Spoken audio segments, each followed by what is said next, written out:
you've been on Savile Row for how many years now? 2008, 2010, I think we started sharing a shop with Chilwell and Morgan. Right. Um, and that was great. And initially we just said, well, look, can we just use it Saturdays? Hmm. And then we said, well, actually, can we use it Wednesdays and Saturdays? And then it got to the point where we were, using it 6 days a week and making a pretty sizable contribution to the total amount of the rent.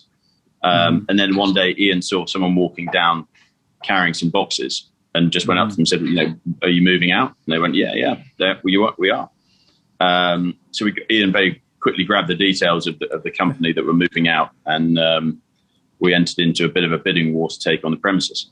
And I love our bespoke shop at 13. It's incredibly nice, having all the light and all the air and a very long shop.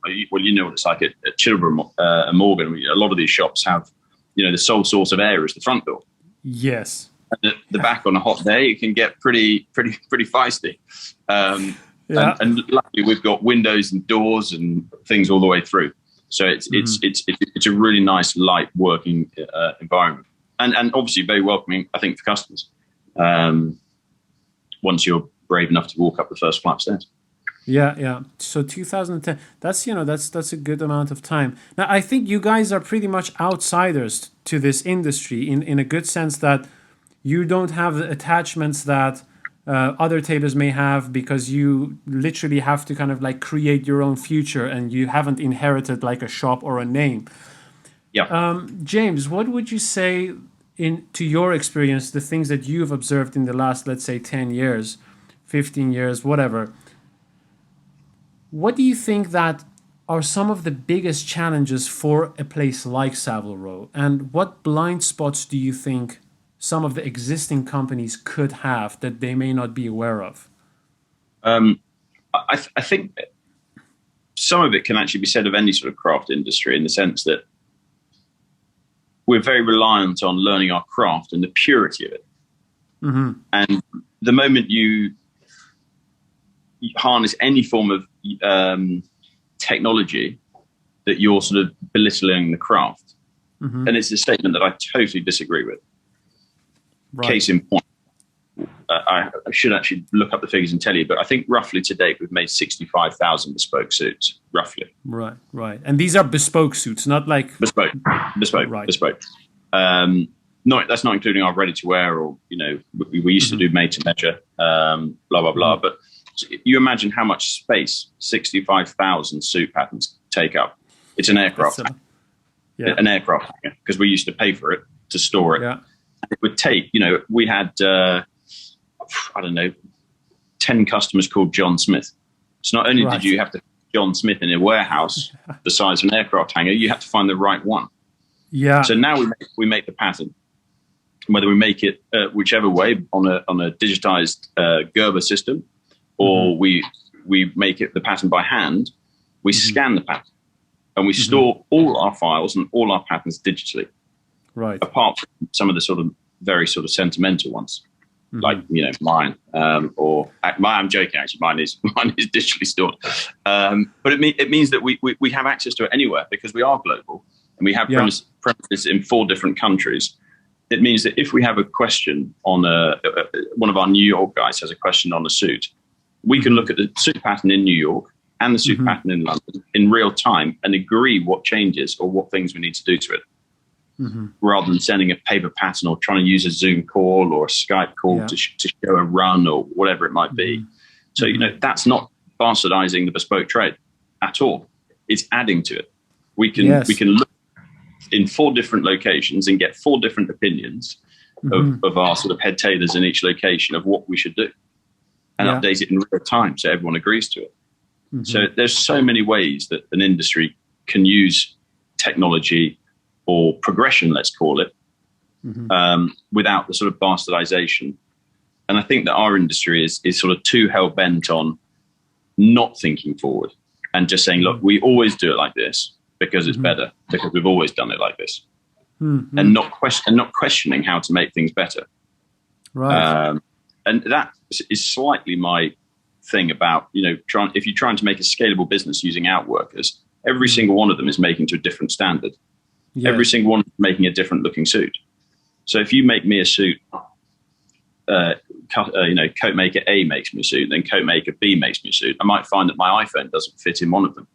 And for me, that just is sort of slightly mind blowing. So we make all of our patterns, linings and everything, all standard, set size, and every single person in the company has to make to a set standard. And it's a standardization that is probably the hardest thing for the other tailors to achieve, and it's the very reason why they haven't been able to make a business. Well, maybe there's an element that they don't want to become any bigger, but it's the biggest barrier to a tailor becoming a more scalable business.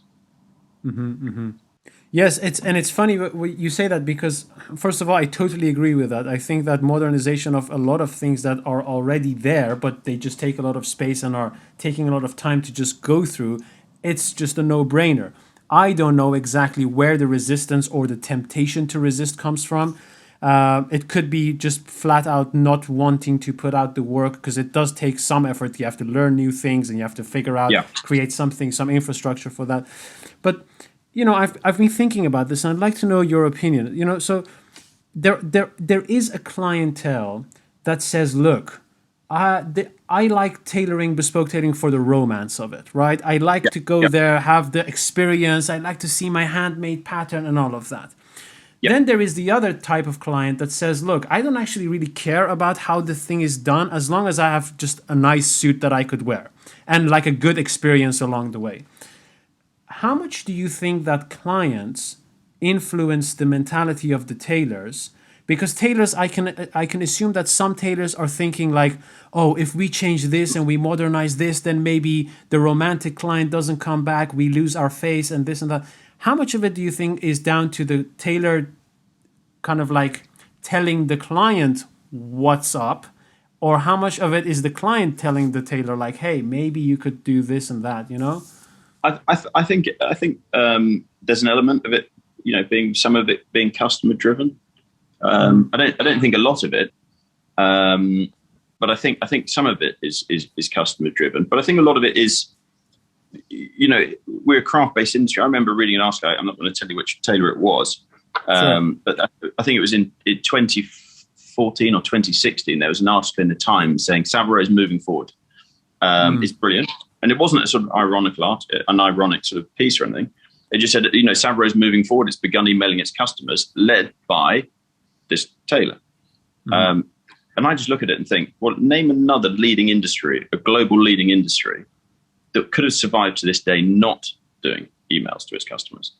It's slightly mind blowing that things don't move forward, and a lot of it is, I think it has to be slight resistance or lack of knowledge from some of a lot of companies, in the sense that if you do digitally store a pattern like we do. As I say, drafted by hand, whatever you want to do, we then digitally store it. But to have that Gerber key, I think is £8,000 a year. To have the scanner is about £8,000 a year. And then to have someone else that knows how to use it is a salary. So sometimes harnessing that technology costs quite considerably. Whereas obviously if you just do it the traditional way and you hang the paper back up, it's not costing you anything. But looking at it from a position of growth and how long it was taking us to find patterns, even though they're alphabetically ordered and everything, once you get to having made so many suits, no matter what you do, if it's just stored the traditional way, you will never ever find it in a timely manner that makes sense not to use those sort of pieces of sort of tech to add on to the business. So it sounds as if you're describing that more as a practical problem, short-term thinking, and a little bit of a hassle that one has to go through to eventually make the investments, because they are costly eventually, and short-term they can really hurt a company that isn't maybe making a lot more than it can kind of like afford. Is that roughly the case? Yeah, exactly. Well, it's a bit like this. Where's this buttonhole machine here, right? Yeah. Lots of tailors would turn their nose up at having a buttonhole machine on site. But if we get an alteration, this is actually a shirt buttonhole machine. If we get an alteration on site, because we do customers' alterations for garments we haven't made, right? And we need to put a machine buttonhole in. The traditional tailors would run into Soho and get it done. Yes. That's £8 a buttonhole and an hour worth of wasted time. Yeah. But once you start seeing lots of customers, it makes sense just to buy the machine for £4,000. And so there are lots of things that once you get big enough, it makes sense to do this. But once you've got that in your shop, people say, but they use a buttonhole machine. Well, it's a handmade buttonhole wherever we are, you know. Yeah. But we have the tech in support to us to make our lives easier as and when we need it and as when the customer requires it. Yeah. Well, you're strengthening your company's position and the skills that you can have within the company, I guess. Exactly. Bear with me just 2 seconds. Do you have a plug for that? Could you find me all upstairs? Just my battery's about to die, so I need to plug this in. Yeah, so we've got technology, but not the. Yeah, we've just acquired these 2 plants and these 2 machines. Battery is running out. No, that's interesting. That's very fine. Yeah. How would what's your thought? What's your thought on the technology sort of side of things from? Thanks, John. From companies and their sort of desire to sort of use it or not use it. You know, I've been thinking about this, and there are so many aspects that I haven't thought about yet, but I try to kind of like make like a blow up image in my mind, see what elements are kind of like involved. And I think part of it is just literally the age of the owners of most companies. And when you get to like an older age and you're kind of like bombarded with new technology, you can't be bothered to just say, hey, I'm gonna in my 60s or 70s invest like 2 years to just learn how someone with Gerber would function within my company. It's just too much hassle, you know? So I think part of it is that. I think part of it is that obviously everyone on Savile Row used to have in their younger ages like a glorified time period, like when they were the new kids on the block. And I think that stayed with a lot of them in a way that it feels as if they are still the new kids on the block. And it's not a bad thing because eventually they are what we as the new generation inherit, and they are like our tradition. I think where it kind of like goes wrong is where trust, and I guess this is basically how just the structure of the companies. It's very difficult to build trust in a way that an idea that your tailor may have actually travels through the basement up to the work floors upstairs, and then also lands with the owner that says, that's a new interesting venture. Maybe we should go into that direction.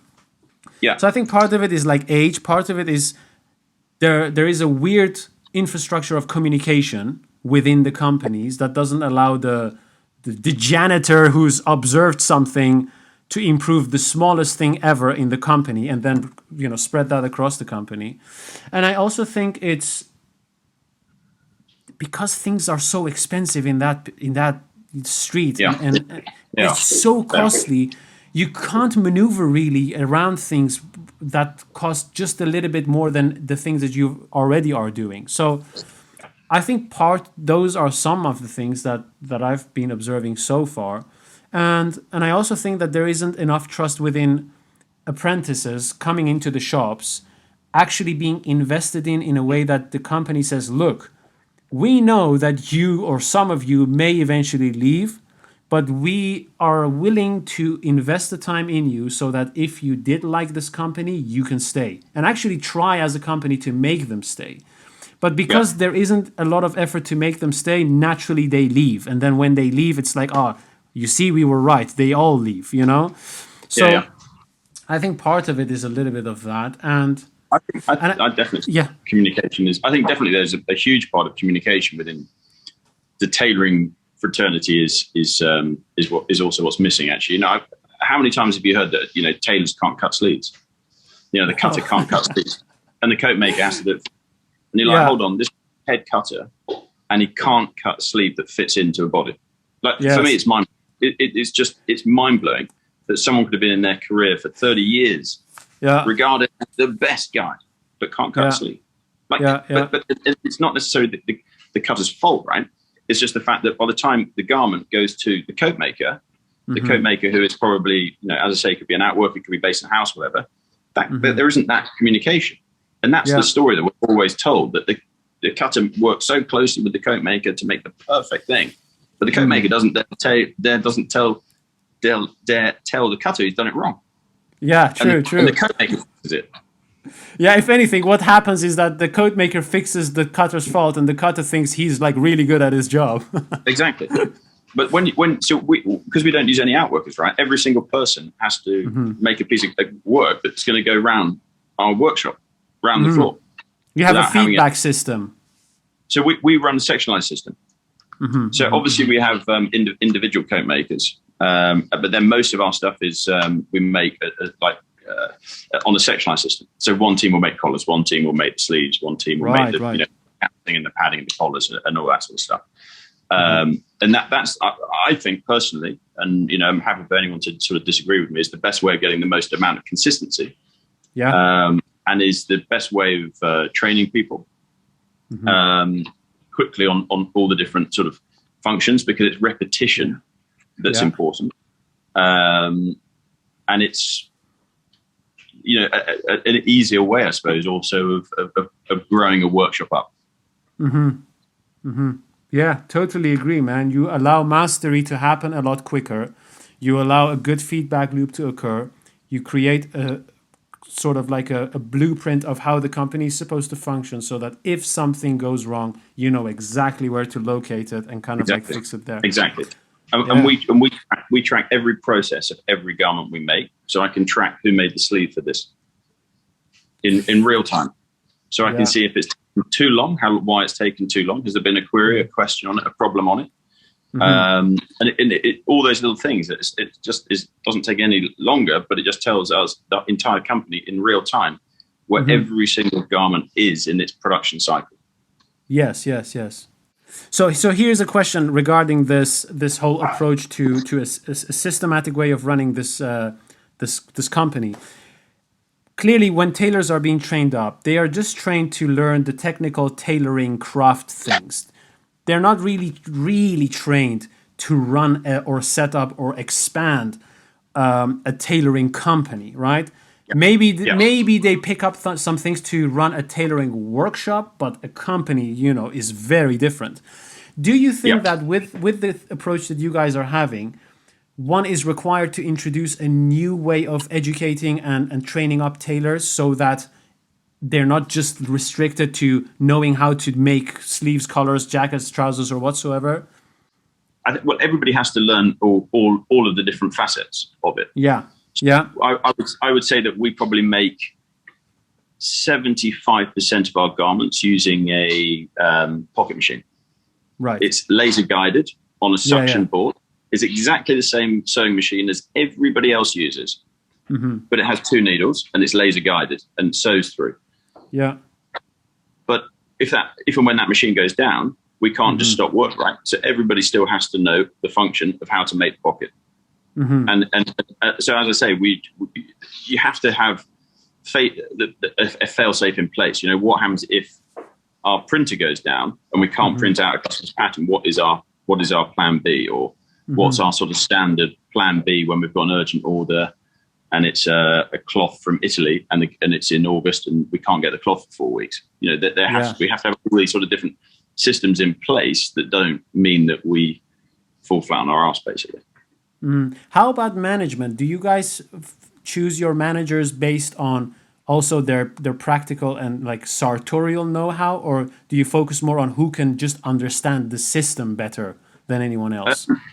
No, I think it has to be. Well, obviously, there's a team manager within each of those. There's a head collar guy, a head sleeve guy, blah blah blah. So that's obviously by default that's like an ability-led skill or an ability-led function. But if we were sort of Abercrombie and Fitch, we'd make the best looking manager, the best looking person, the manager of the shop, right? But it's not.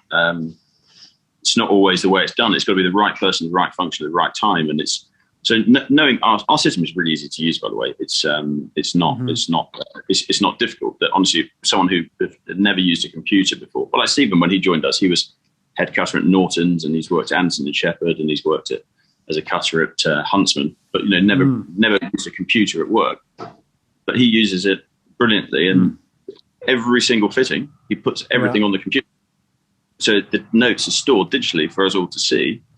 And so we're not reliant on using scrawls of paper and missed bits of information or whatever. It's just all there, stored, saved. The customer can refer to it. Or if Stephen was hit by a bus or whatever, and that garment's still in that process of being made, every single person in our company can look up exactly what Stephen did then. Right. Let's hope he doesn't get hit by a bus. No, yeah.